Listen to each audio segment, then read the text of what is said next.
The Lost in Transition podcast is brought to you by LB Endurance. LB Endurance, turning you into a legit badass. Learn more today at lbendurance.com. How confident were you in that move in that moment? I like to think I'd rather portray it I was really confident, but I wasn't.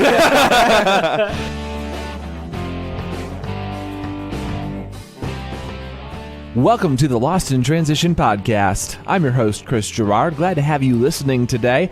No matter how you catch the show, whether iTunes, Stitcher, Google Play, the TuneIn Radio app, YouTube, Facebook, or the website losttransition.com. And if you like to get podcasts somewhere we are not currently, let us know, and we'll try to get there as well. While you're there, leave a rating or a review for us. It does help us improve the show and reach more people out there. And you can follow us on social media as well. Thanks for all the Instagram follows recently, as we finally got into that. Our Twitter and Instagram handles are both at Lost Transitions.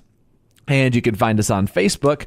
Just search for Lost in Transition Triathlon Podcast, or look us up on the website. Just click the Facebook link there and you'll be all set.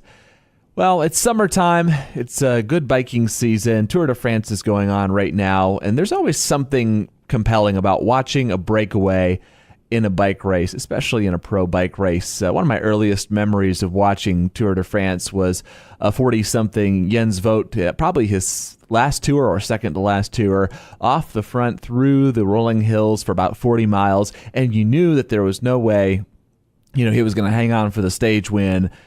But it got close. It got down within 10 kilometers or so, and just watching that, all out racing toward the front, it made it a whole lot more interesting than just watching, 100 plus riders in the peloton just roll along and wait to the last minute to do a sprint or something like that. Jonny Brown joins us today. He's the newly crowned USA Cycling Pro National Champion. And on a hot, humid afternoon here a few weeks ago in Knoxville, he got out ahead of the pack with 3 other riders and held off the rest of the peloton for much of the race. Of course, there's always that question whether or not that breakaway group is going to last. And the commentators on the telecast didn't really give the breakaway much of a chance on that course. And then with a lap and a half to go, that breakaway of 4 was still out there, and Jonny just decided, almost spur of the moment as you'll hear, to pull away from that breakaway group. And there was a moment of disorganization. Those other 3 riders should have been able to chase him down, but they did not, and he was crowned national champion on Gay Street in downtown Knoxville. We're going to talk to him about the race, also his cycling family history. His brother races for EF Education First Drapac, a team we're quite familiar with on this show. And even in listening back to the show while we were editing it, we knew this was going to be one of our favorite interviews, not just because of Jonny's accomplishments, which are many, but also his laid-back approach, quick laugh, and sincere response to questions. In fact, we had to turn his mic down during our mic check because we had him already laughing so loud. And it may be a perfect combination of someone who has accomplished so much in their career, but is also new enough to the spotlight that they've not been asked every single question 400 times. We got just some really honest, sincere responses that we found very interesting. We enjoyed it a lot and hope you do too. Jonny Brown next on the Lost in Transition podcast.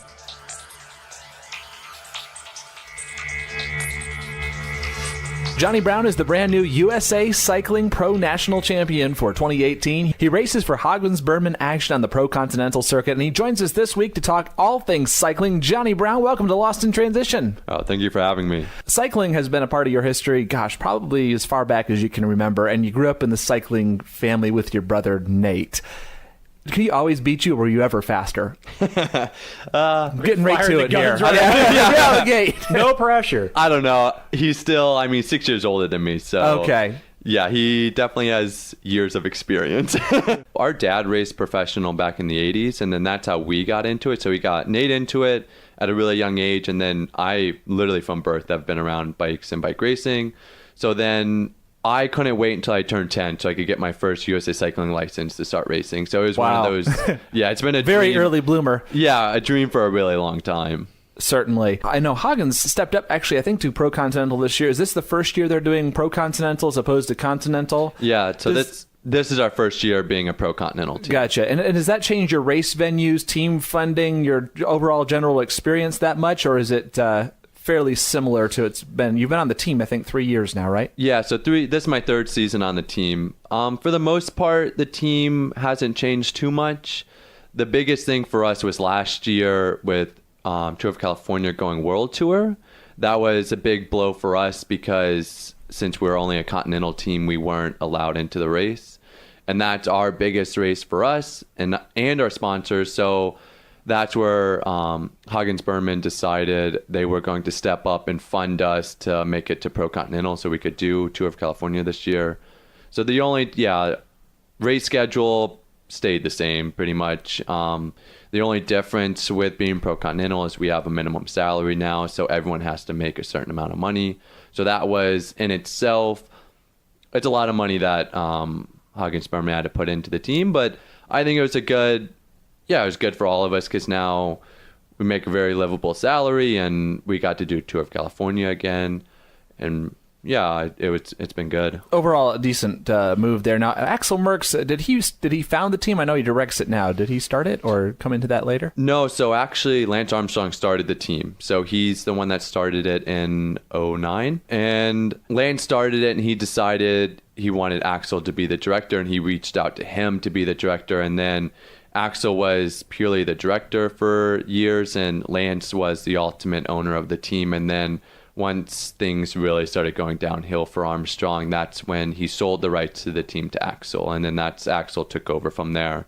So now Axel is the owner of the team. Okay, that kind of traces that genealogy. Cycling teams are always the hardest, especially with changing sponsor names all the time. You can end up not knowing, 8 years ago, this team was called this, and so it keeps it hard to trace sometimes. But like I said, you've been with the team for 3 years. How did you come? I know your brother raced for them as well. Did that connection kind of filter you going that way to get on that team, or how did you come to be on it? Yeah, so as a junior, I had some success. So I won nationals as a 17-year-old for the road race, and then I won again as I was 18. So then it was kind of a natural progression looking for a U23 team. And since my brother had already raced for the team, already had some connection with them. And that definitely helped me putting myself out there to try to get a contract with them. And ultimately it worked out. Now, there were 6, I believe, other riders from Hagens at Nationals with you, correct? And I was there a cap of a certain number, or 7 per team, or could they bring as many as... You could bring as many as you want. I feel like you guys had more than a lot of teams out there, at least. Yeah, at least compared to actually the bigger teams, we had less. So like Rally had a lot more than us, and like Kincappy, all of those had more, but most everyone had about 6 riders. What does that strategy look like? Is there much talk of strategy beforehand in a day-long race like that? It's obviously something where you have the opportunity to work together, but everyone probably would kind of like to win if they could too. Is there anything that went in planning that beforehand, or did it just kind of unfold as things went along? Yeah, one days are definitely tricky because you can have the biggest plan ever and have everything like, oh, this is what we want to do, but you kind of have to think on your feet sometimes. So we had our plan going in and we had our set guys that you're going to be our go-tos for the end of the race and everything. But the race didn't play out how we thought it was going to and how it played out last year. So then you kind of have to, just come up with things and decide during the race. And then that's where not having race radios really changes the outcome of races sometimes, because then the riders have to decide themselves, what are we going to do, versus your director still telling you during the race. But at Nationals, we had radios and everything, but it's still, if you can't really see what's going on, the riders have to think on their feet. And that's where I think I raced forward, and I was racing as in, the finish is 2 laps away almost, and it works out if you just keep racing forward and not worrying about what's happening behind you. Was the plan originally to put you in a break if one formed, or is that just kind of you were in the moment, saw the break going, and jumped on? Yeah, it was more that, because we had our 2 guys set for the end of the race, and then a couple of us were supposed to patrol the early breaks, but really don't try that hard. And I think all of us did a really well job of getting into the breaks, because even the original break that got away with 2 laps in, we had 3 guys in there in a group of like 12. So yeah, we were all racing very forward and racing aggressive. Nice. Especially in the heat. I mean, my goodness, Yeah, that was a it was toasty hot. day. Yeah.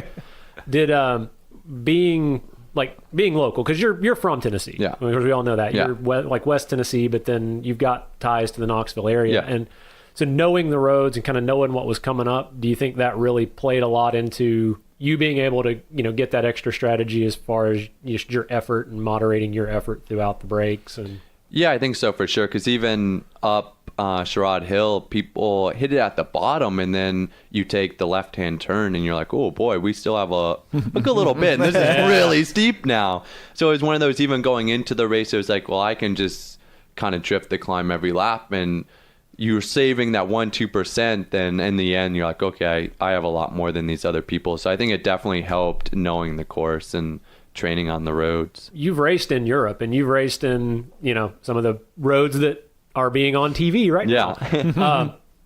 Comparing like the hills here to some of the stuff over there, just from your experience, how does that compare in some ways, like the smaller hills, some of the rollers that we've got around here, to say like the region they're in now? Like, Yeah, I mean, it's very, very in the similar. tour, that is. Yeah, and I think what caught people by surprise this year is Nationals was raced as kind of a European-style race where it was hard, and some of the roads that we were on are smallerish for Sherrod Hill. I mean, and then you come over the top, and it's not super wide, so people, if you're at the back, you're all of a sudden like, oh, I'm going really hard, and I have like 30 seconds to make up if I even want to be near the front. And then next thing you know, you're like, I've used a lot of energy up. Where I think a lot of people that have European experience, we know, yeah, you don't want to be sitting at the back on these small roads because it's hard. It makes it way harder. So yeah, that's why I think the first 2 laps definitely caught people by surprise, and they were just getting blown out one after another, because it's like, this is single file and I'm at the back going really hard right now. But the lead 15, you think they're going really hard, but it's actually so much easier to be up there. One thing that just, it never ceased to amaze me was like the bottom of the hill. Yeah. I mean, the speeds that on TV, it just looked terrifying. Yeah. I mean, the motorcycles are coming down through there, the cars are just flying, and then you guys are just balls out the whole way down through there. How did that feel? I mean, was that like that corner? It was a little at the bottom? scary. Was it a sketchy actually doing it? As It was, especially like right when you crested the hill on the small road, that was pretty scary. And then you would come flying onto the bigger road, and you're like, oh wow, we are going really fast right now. I couldn't imagine being on the back of one of those motos, just coming down that hill, bottoming out the Yeah, I suspension. know. And just, Yeah, because even someone was telling me all the team cars are getting air through there. It was insane. Yeah. Our team mechanic threw up during that race. Really? Yeah. Oh, wow. Oh, that's hilarious. Now the world will know. It's like you kind of feel like I'm watching like a Gymkhana video. Right? Watching these cars go flying around the corners. So you mentioned, of course, the breakaway group trying to stay toward the front, and you were in that breakaway group of 4 for quite a while. I believe there was 4 up there, and I remember watching that breakaway and thinking, how long can they hang on? How long can they hang on? And yeah, I've watched enough cycling to know, boy, the breakaway is a sketchy thing. And then you went off the front, and I'm like, somebody, the Peloton, the breakaway, somebody's gonna catch him. It's way too early, man. You can't be doing that. Yeah. And then watching, you had just under 2 laps left, I think, about 1.5 roughly. Yeah. But I'm like, oh, Sherrod, my goodness, how much gas does he think he has? How confident were you in that move in that moment? I like to think I'd rather portray it I was really confident, but I wasn't. Yeah, even Gavin Mannion, right before I attacked up Sherrod Hill, went really hard. And right before we crested, like, I was like, oh man, I'm not going to make it. I'm not going to make it over the top. And then once it kind of leveled out a little, and then you hit that last little, like, 50 meters, I was like, I can do this. I can make it over. I can make it over. And then we crested, and I was like, oh boy, like, I can't believe I actually made it, because I'm really hurting. But the thing is, everyone was kind of in the same boat, because Gavin went so hard. We coasted all the way down the hill. Nobody did anything. And then even once we took the left for the feed zone, no one had pedaled still. And we were all like, we are blown. And then it was just kind of a decision that I didn't even really think about, that I just went, and then I attacked. And once I attacked, about 10 seconds later, I was like, what did I just do? Did I really just attack this group, because I have a long way to go? And then even once I got on the highway, at that point I was like, well, maybe I can make it to the start finish before they catch me. And then even once I hit the start finish, I was like, I have a minute, but those guys went so fast up the hill, they can close that minute on the hill, no problem. So I hit the bottom of the hill, and it was definitely like, oh boy, like I don't think I can make it over this. They're going to catch me for sure. And then even halfway up, I was still like, okay, they still haven't caught me. I can make it to the top, and then they can catch me, and then I can still roll in for maybe a top 3. And then once I crested, it was like, oh wow, they still haven't caught me. But that highway is pretty exposed. Right. I don't have quite the speed that some of those guys do, because I mean, Gavin Mannion, Robin Carpenter, and Jacob Rathie are really good. For sure, the best domestic racers we have. So it's like me fighting against 3 guys is still a long way on that highway. Right. So once I hit the highway and I come down, and I do the U-turn, I'm going the other way, and then you see them on the other side of the road, Right, and you on look James at White. them. Yep. And I was like, oh man, they look really good right now compared to me. And then the whole rest of the way, I'm like, oh, just keep going. And then once you get on the off ramp and go up the whole little hill, I was like, just sprint up the hill, because you want to make up as much time on the slowest parts of the course as you can. So I sprinted as hard as I could up it, and then at the top, I'm like, oh man, I still have supposedly 55 seconds. I'm like, I don't know, maybe I can hold it. And then, yeah, even once I hit 1K to go, it was almost like, am I about to win? Am I actually about to win? And You have even that constant, like, kind of looking over your shoulder. Yeah. There's no way this is going to... Well, even What? once I hit Clinch Ave and I took the right, it still was in the back of your mind, they could catch me up this hill. I could cramp, something could happen, they could close this. Right. I mean, because, yeah, if people are sprinting all out and you're barely making it over a hill, they can close 40 seconds, no problem. So not until I took the left-hand turn did I actually realize, like, oh, wow, this actually just happened. And what made it such compelling TV is I think we all recognize that at about the exact same moment. You know, for one moment you're just in the pain cave, focused straight ahead, the lovely close-ups of all the drool just dripping off and sweat, and then all of a sudden you had this look on your face and you zip up the jersey and you do the pro thing, and that was one of the coolest finishes I've ever seen. So but yeah, it's just amazing to hear that all retold from a first-person account like that. Yeah, something else. Do you think they underestimated you? Do you think they let you go thinking there's no way he's got this? So my brother and Gavin are really good friends, actually, and I really like Gavin, and we're pretty close. And it's like we've done a couple races together, and yeah, he definitely knows my strengths. So at the same time, I think he kind of understood, because he made a comment to me once, I'm not underestimating you. But at the same time, I think they all still were. Yeah. Because I was really playing it that I was really hurting. Because at points I really was. Right. Like, especially in the beginning of the break, it was like, we got away and I was like, oh man, like I made it in this, but we have a long way to go and I am really hurting right now. I can't go pull to pull with these guys. So it was definitely like, I have to play the young guy card. And yeah, and I was playing that and telling him I was really hurting, and it was true. So it was like, save as much energy as possible, and then at some point it's like, okay, I'm contributing the same amount. And then near the end it was kind of the same, where it's like, all right, I have to think about the finish again. And then once I attacked, even once I got away, I was thinking about it, because it's like those guys are all going to look at each other and be like, well, I'm not going to chase them, I don't want to waste my energy. So then that's why I think I got a minute so quick, because they were all like, well, we can just bring them back on the hill, no problem. Because it's just one guy. Yeah, it's just one guy. Nobody to work with. And we're 3 guys, and yeah, we're all very strong. So it's like, up that hill, if we did exactly what we just did, yeah, we can bring them back, no problem, because we've looked at him every time up the hill, and we almost drop him. And then somehow he's off the front, and I think, yeah, it definitely caught them by surprise, like, wait, he still has a good amount left in the tank right now, and we can't just bring him back. I saw that moment of disorganization and the wonderment of, like, you know, who's going to chase, and somebody's going to chase, nobody's going to chase. I believe you're the youngest rider to ever win the Stars and Stripes jersey. Does that make you feel, on one hand, that you've kind of got limitless potential, or does it kind of create some pressure to live up to that sort of accomplishment? I think a little bit of both, because now going into next year, you'll feel the pressure wearing the jersey, because yeah, I just won a race that everybody in America wants to win at some point in their career, and I just won it as the youngest guy ever, and then you're going to these U23 races still as the pro champion. Yeah, I definitely, going into next year, you have high expectations now. But at the same time, maybe the confidence to know, Yeah, exactly. Certainly, gave some very, very talented riders not only a run for their money, but beat them on that too.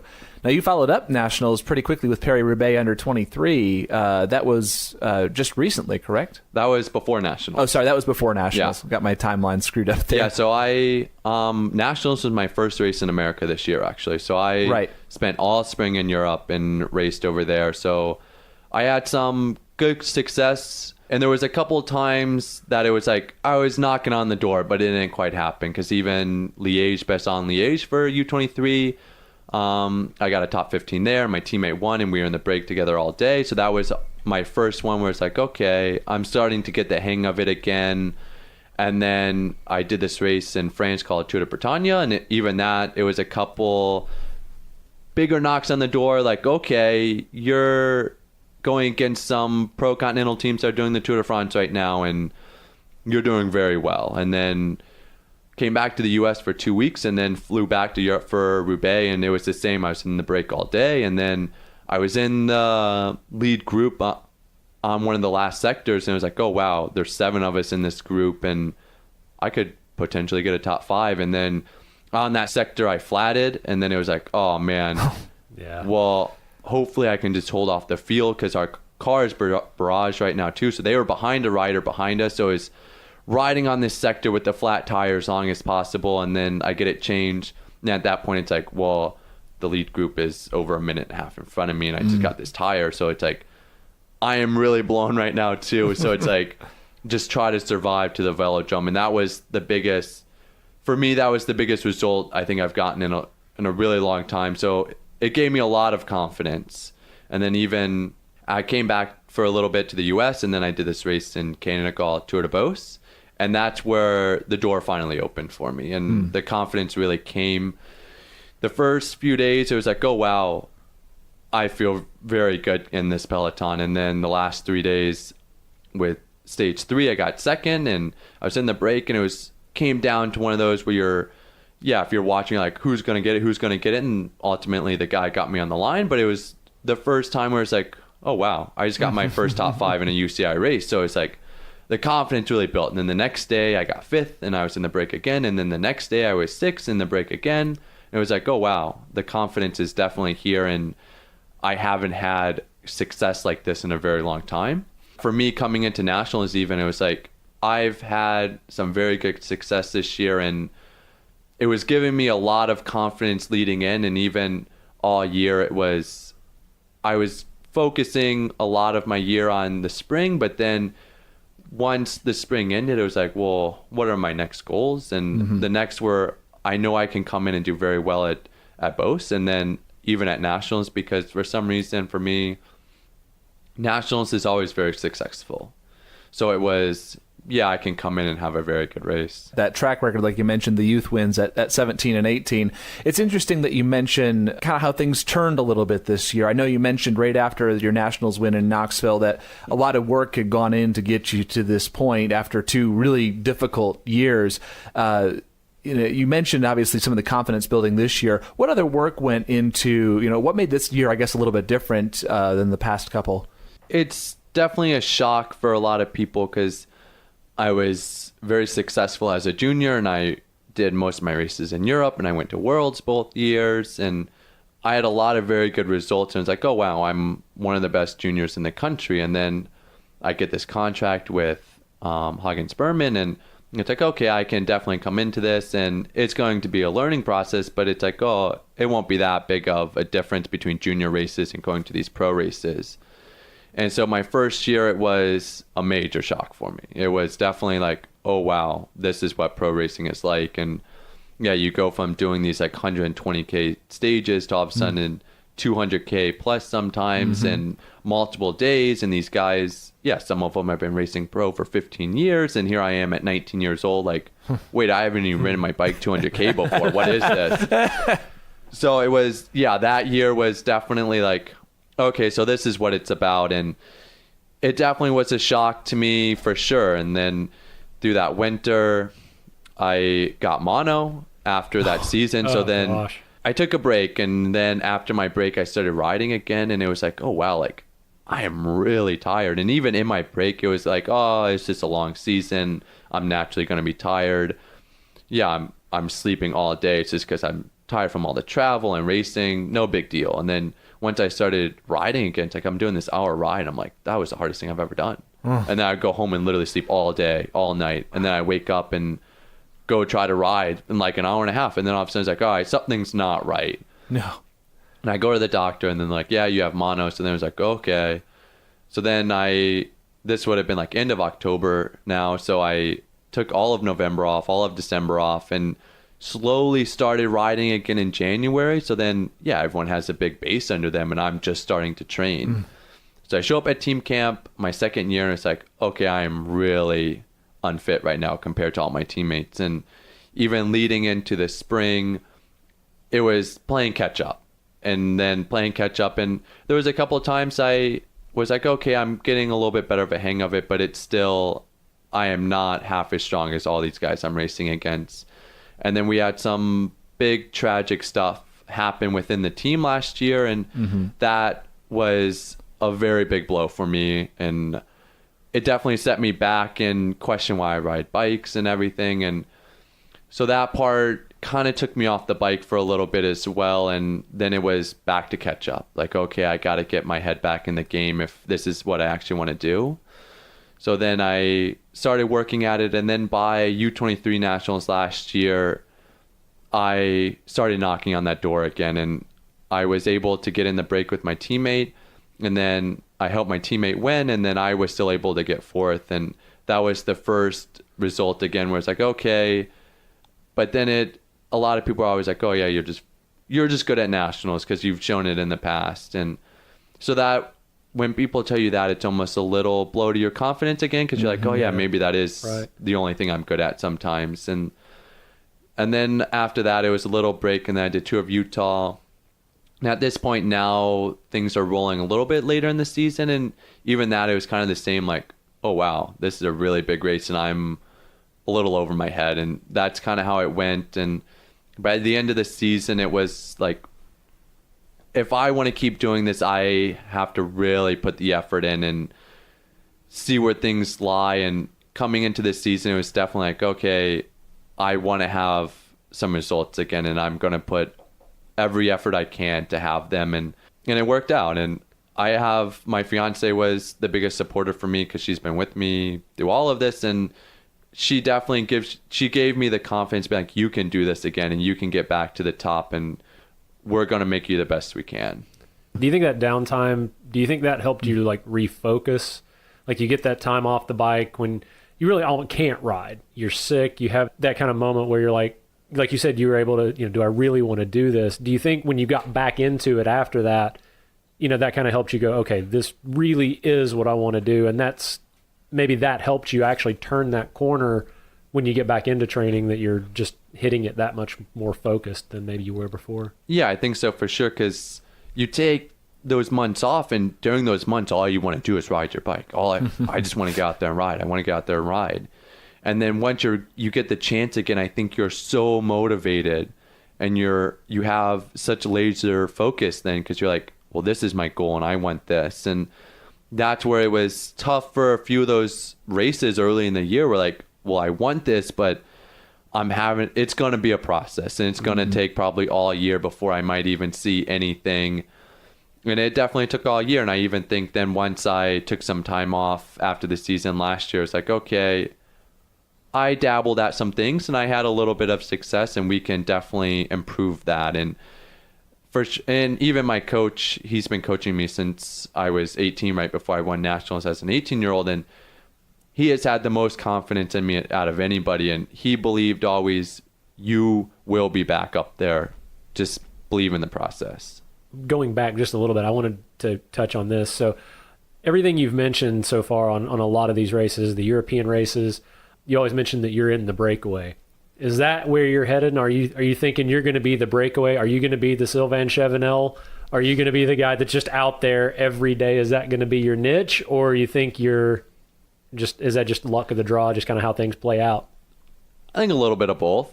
Yeah, because a lot of times, some of those European races, it was in the field, and then you do this crazy move, like 60K to go, and all of a sudden you create a new breakaway. And I think my biggest strength is just racing aggressive and always racing forward, and not falling into the, this is how the race is going to play out. I'm just going to kind of be in this and then I'll follow people, but being that guy that creates it and not having the fear of doing that sometimes. So I think that's kind of my strength, where it's like, go for it. I mean, what do you have to lose?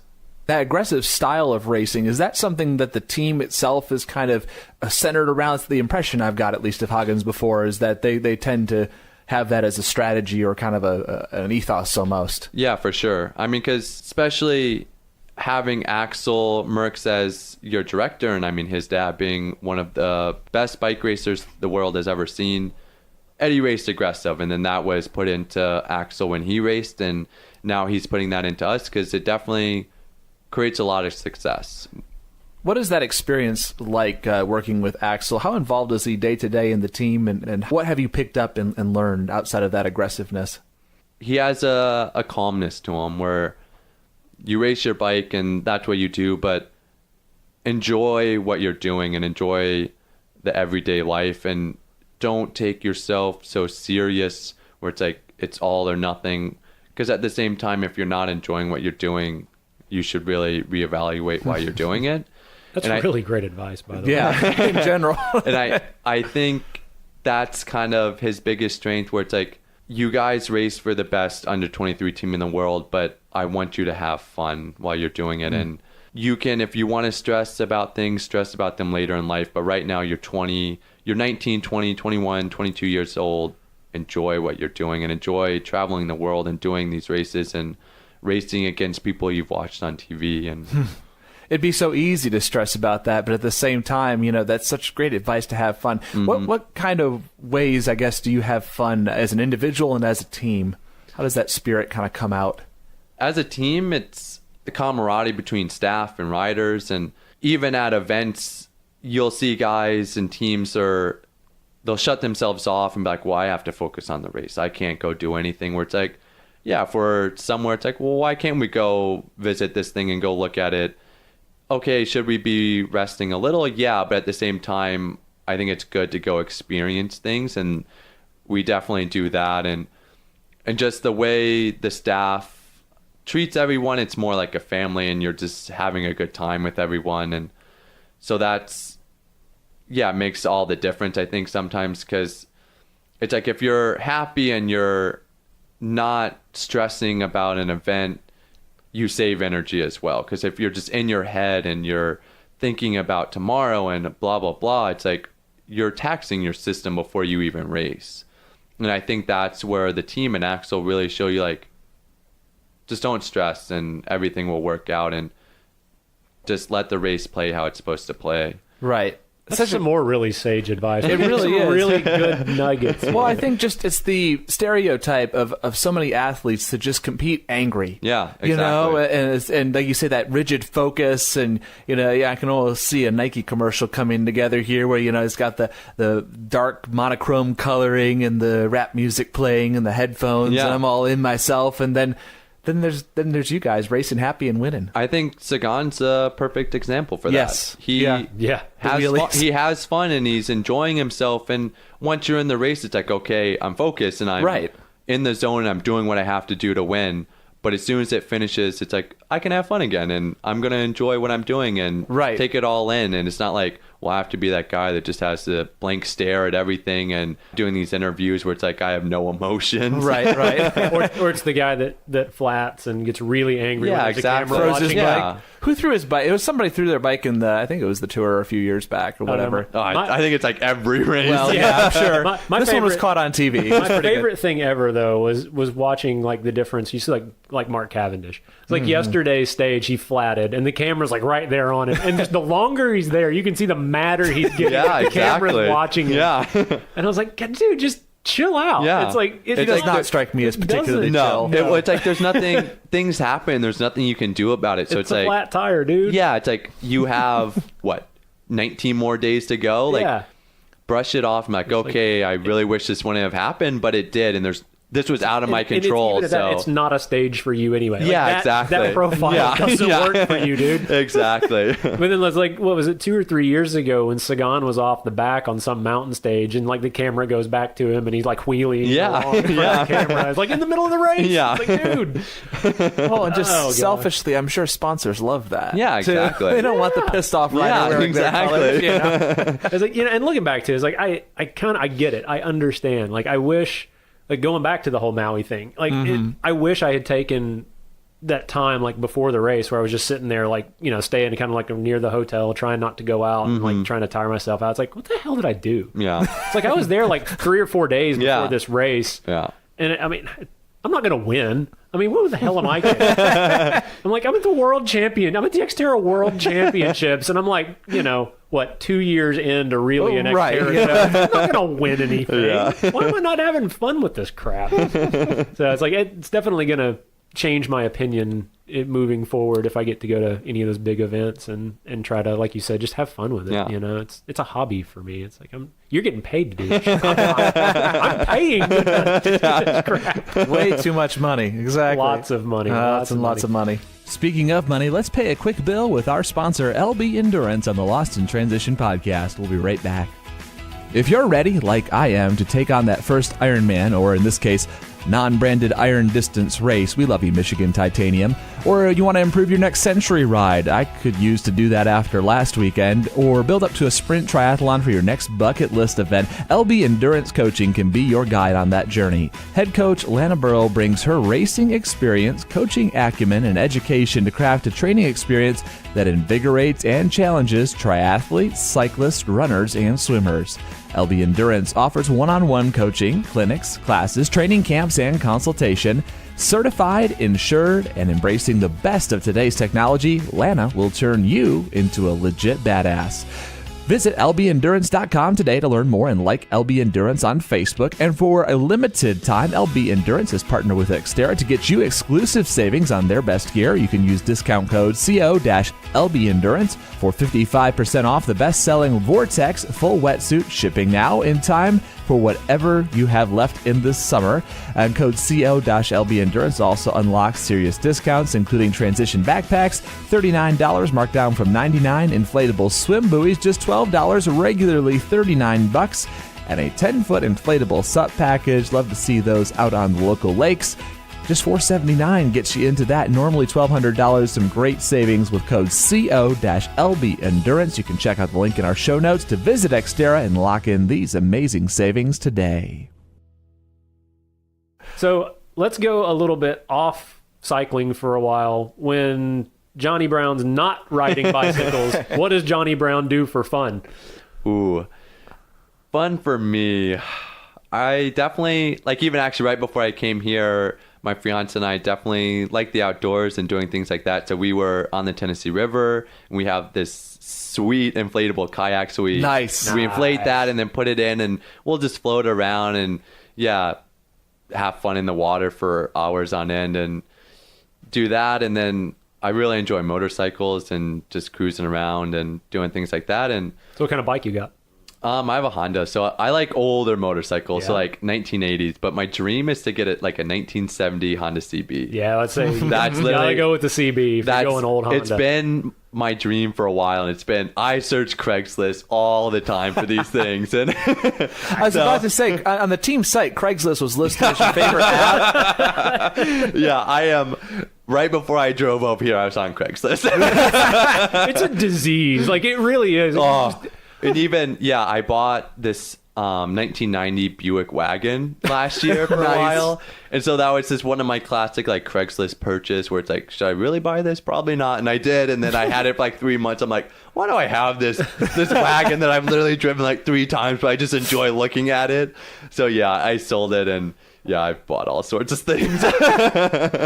It's kind of like, what is it? The Amazon Prime. Yeah. It's like boxes just keep showing up at my door. What? Why is this here? Order? Well, the problem with Craigslist, though, is it seems like such a deal, too. That's what I always tell myself, because even I bought this like. But you're the guy too that like shops the bargain bin DVDs like all the time. Like, oh my god, it's this movie that I've seen like once. I've got to have it. Exactly. And you see a price, and you're like, well, I mean, I have to buy it. Right. I mean, It's $2.99. Yeah, I have to. I mean, yeah, there's no other choice than to buy this right now. But it's Super Troopers for $2.99. I mean, It's kind of funny you mentioned, the bikes and the old cars and whatnot. It seems like to me pro riders fall into one of two categories. Either they maybe worked their way through as mechanics and earned their, or they can't wrench to save their life. Which one are you closer to? I think I'd be in the middle. In the middle, okay. I like to think I can do things sometimes, and then it just turns out really bad. so you're the guy that's that the my mechanics are mentality. like, oh, just don't touch it. Just please, I got this. Yeah. So they'd prefer the person that just says, I know nothing. You take it, and you're like, here, I could probably this screw. No. That's exactly me. Like every time I take my bike into the shop, if I tell Jerry or Tim that I've tried to do something, I can just see the look in their eyes. Like, what did you Long sigh. Why did you not just bring it here? So much faster. We talked quite a bit about flats and their, poor timing and whatnot. What's the most flats you ever had to deal with in a day? Not even necessarily in a race, but Honestly, I've had pretty good luck. I'm trying to think if I've ever even double flatted on a ride No, before. single. And you better find some wood to knock off. Yeah, Find something. yeah. I have no memory of having I've definitely flatted without tubes, and I've gone old school and I just put grass in my tires. And I thought it was going to work out really well, and we'll just say it doesn't work out very well if you have a front flat. Yeah, it's the dreaded double flat. God, it's hit you a few times. That's hit me twice. Oh, That hit me once. I was out in Townsend in the middle of nowhere. oh man. I had one tube with me, and I was riding deep section wheels, and I was riding with 4 other people. None of them had a long enough stem, and I didn't have a valve extender with me. Classic. I've never not had a valve extender with me. It's like the lessons you learn. There's today's top tip. Yeah. If you ride deep section wheels, always have a valve extender. But oh god, yeah. And then I also double flatted at Rev 3 Knoxville a couple of years ago. I was coming down Martin Mill, and I don't know. I must have beeline. Right for rocks. Right. There was one rock in the middle of the damn road. One rock. And I hit it with both wheels. With a disc on the back. Oh. And you hear that, it's like... Yeah. it's freaking hell. It's just my heart sinks when I hear that noise. Yeah, I know. And the worst part is I was on the way back into town, and I knew I had a slow leak in that front tire anyway. And I had been limping it. I'd already half CO2'd it once and then stopped and half CO2'd it again. That's the worst. Just make it back to town. And that was a resounding no. That was when my bike gave me the finger by hitting the rock. So I just had one that I heard the flat tire noise, psst, and it wasn't. I was going 30 miles an hour down Oak Ridge Turnpike, and my butt bag fell off. And it hit the top of the wheel, and it sat there bouncing on it until I got off, and I'm like, squeeze the tire, it's fine, and it falls off onto the road. I'm like, oh my gosh, apparently the bolt came loose. I didn't tighten it up. Nice. So here's another off-the-wall one for you. So you're riding along, and you're in this long breakaway, and so me personally, when I'm deep in the pain cave at the end of a race or something like that, the thing that keeps me going is, what am I going to eat when I'm done? So what do you eat after a race? Do you have that oh my God, I got to get a burger, or it's pizza and ice cream? This was the same question I think we asked Casey last week, wasn't it? Right, Casey Anderson. Yeah. No, Armstrong. Casey, Chris? Dang it. You better edit that out. I'm going to edit that. No, we're leaving that in. But yeah, so we got to go with the same type of question so we can compare. So what favorite post-race food? This one's kind of hard because I like to eat a lot, is the thing. It's either between normally burgers and really good sweet potato fries, or I really like Mexican food too. Dude, yes. But then at the same time, I could always go for a good pizza too. Yeah. So it's if I could have all 3 of those in one night, I'd be pretty happy. Nice. After nationals, I got 2 out of the 3, so it was okay. Yeah. Nice. Is that when you go with taco pizza? Is that right? Best of both worlds. About to say, is there any bad food? Really? Yeah, exactly. Dude, there's nothing worse than passing a good Mexican restaurant when you're deep into a ride. Oh. Am I right? Yesterday actually, I was pretty far in the box, And I was pretty far out there too, and I only had 2 bottles, and I didn't bring any food with me, which was my mistake. And I'm like 2.5 hours in, and I'm like, there's nowhere, and I don't know like the roads to take. Be like, oh, we can go this way, and there'll be a stop here like an hour and a half in. So I'm like, I gotta find something. And I get on this really busy road. I'm like, I probably shouldn't be on this road, but according to my phone, supposedly there's a gas station.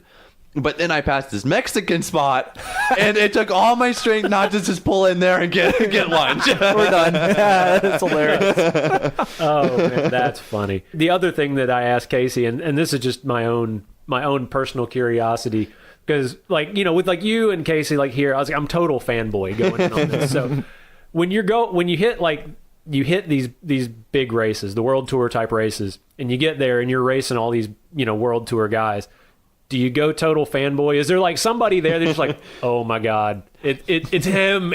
Oh yeah. Well, even at the races, but last year I went to Axel's Gran Fondo, and I never really ridden with Axel when he was riding. And for the first like 10K of the ride, he's always in front, and you kind of go down this descent, and I was behind him. And we'll just say I was really fanboying out for the guy that runs my team. Yeah, I was like... It's a good answer. Yeah, he just looked so good on the bike and just so smooth. I'm like, oh, this guy is so cool right now. That's funny too, because have you guys been watching? Do you watch any of Phil Gaimon's videos? I haven't really, no. So he's doing this whole series. Him and Fabian Cancellara have had this kind of like bet feud. Yeah, I've seen about it. Yeah. That? So the last video he did was when he actually went to Fabian's Gran Fondo, and they had this race up this hill, and he was talking about the same thing. He was like, I've just gone total fanboy. Yeah. This is the guy I'm racing. Yeah. I'm sitting here following him. It's like, this is the ass that I've stared at like on TV all this time, and he's right there. Yeah. It's kind of, because even a lot of the big races we do, it's like, I'm racing Quick-Step right now, and I've dreamed of riding for Quick-Step for years, and this guy's right next to me. So yeah, it's cool the position we're in. That's awesome. I'm sure when you're racing, obviously the focus is there, and you're noticing the stuff in your immediate surroundings. However, you got to log so many training miles in a year. How many roughly in a year? Honestly, I thousands and thousands. We'll look it up on Strava. More than you and me combined in our lifetime, probably. But I'm sure while you're out training, there's not that same need to focus because there's not 100 people trying to kill you and cut you off and what have you. What is the strangest thing you've seen out riding recently? Strangest thing? We're in Tennessee, so there's lots of strange things. Target-rich environment. The strangest, this will bring it back to last winter when I was riding in Austin. We come onto this busy road, and there's this car parked in the median, and we look over and we realize this guy's car is on fire. But he has a water bottle in his hand. Like, we're talking like a 20-ounce water bottle, and he is throwing the water on his car that's clearly in flames. Like engulfed. And he's throwing it, and he realized, like, well, that's not going to do anything. So all of a sudden we see this guy just take off running, and he just ran away from his car. And that was it. And then he ran away, and we're like, did this guy just... He tried to put the fire out, and then he just ran away. Right. So what is going on here right now? Plan A, put it out with the water bottle. Plan B, run! Yeah. And then he ran a long way, and then he turned the corner that was like 500 meters away, and he was still running. So it wasn't like he just ran away and like, oh, it might like blow up or something. It was like, I'm running and I'm not stopping. Yeah. I'm thinking that's new meaning to ride it like you stole it. Wow. Yeah, that's weird. Oh, dude, that's funny. Yeah. That is hilarious. So looking forward for the rest of 2018, if you look at goals and things you want to accomplish, it's going to be hard to top what's already happened. But what are your hopes for the rest of the year? What are you doing, and what are you looking to accomplish? I have one more week left in Knoxville, and then I go to altitude camp in Utah, and I'll be there for 2 weeks. And then it's tour of Utah, and then I come back to Knoxville for a little bit, and then my fiance and I go back to Europe, and I do some races in Norway, and then we do a bunch of one-day HC races in Belgium. So it'll be the same racing against all the World Tour teams, and oh wow, am I really doing these major races right now with these guys? So it'll be some of those, and then a little down period, and then Worlds in Austria. Bro, Nice. that is It's a hell of a season. It's a busy schedule, to say the least. So, about, now if I look at our stats recently, about 25% of listeners are here in Knoxville, about 75% scattered around the world. So for our Knoxville people here, and we'll just call this the Discover Tennessee, tourism commercial, what is Jonny Brown's favorite spot to ride around here?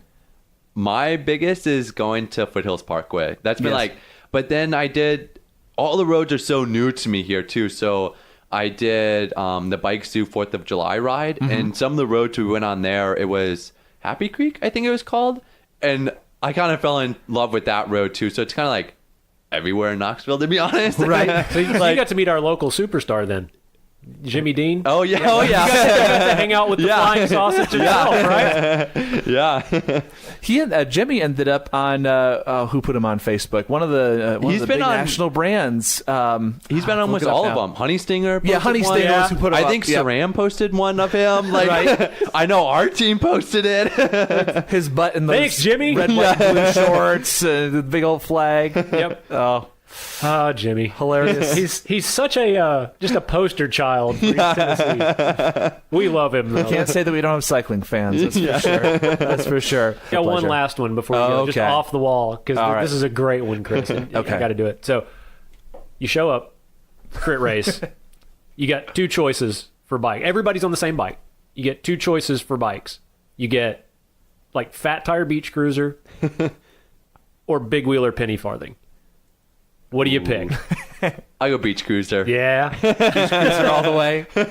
Because then you have the reverse brake, so you can skid around the corner real quick. Oh, that'd be awesome. A little horn on the Probably a little less dangerous too than the penny farthing, honestly. Nice.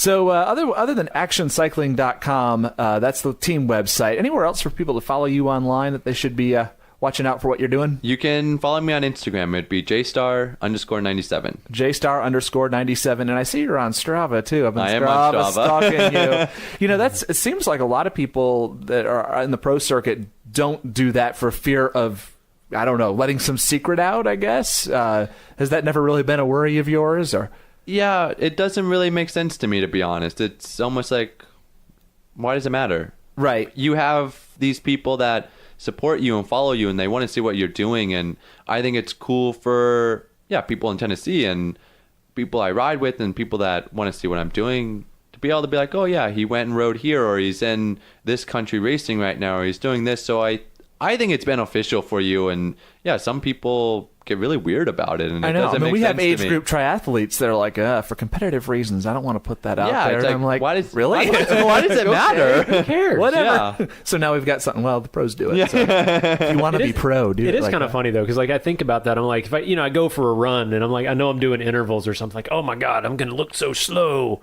Yeah, Everybody's I do gonna have think I'm that. so slow on the run. Well, that's even a lot of pros make fake Stravas, and you're like, Oh dear. what? Because you'll look and you'll be like, who's this?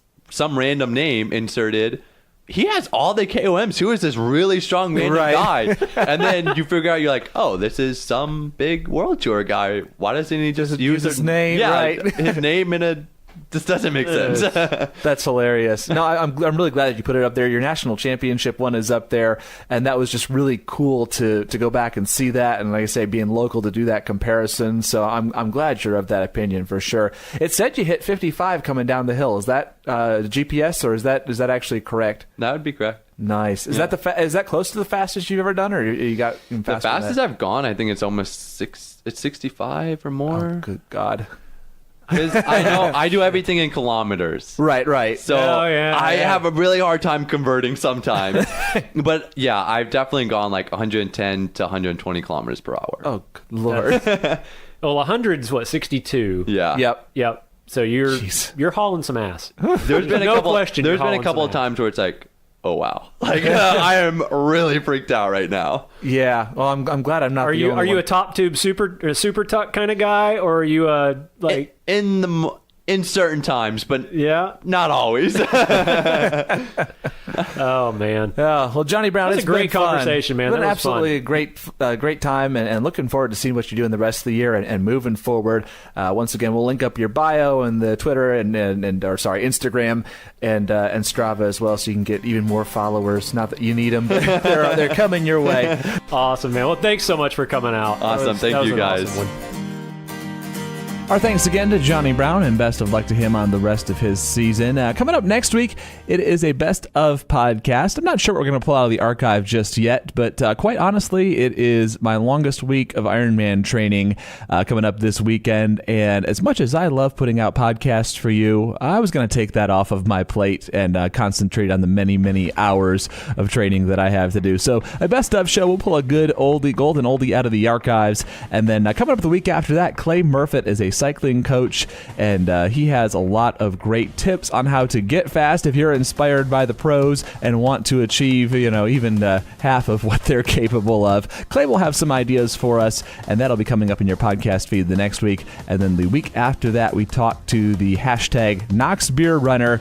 He is an ultra marathoner and a local presence around here, so we'll be looking forward to talking to him as well. You know where to find us at the website losttransition.com, our social media, Facebook, Twitter, and Instagram linked up there. Subscribe, rate, and review. Don't forget to do that. It does help us out quite a bit. And we will talk to you again soon on the Lost in Transition podcast.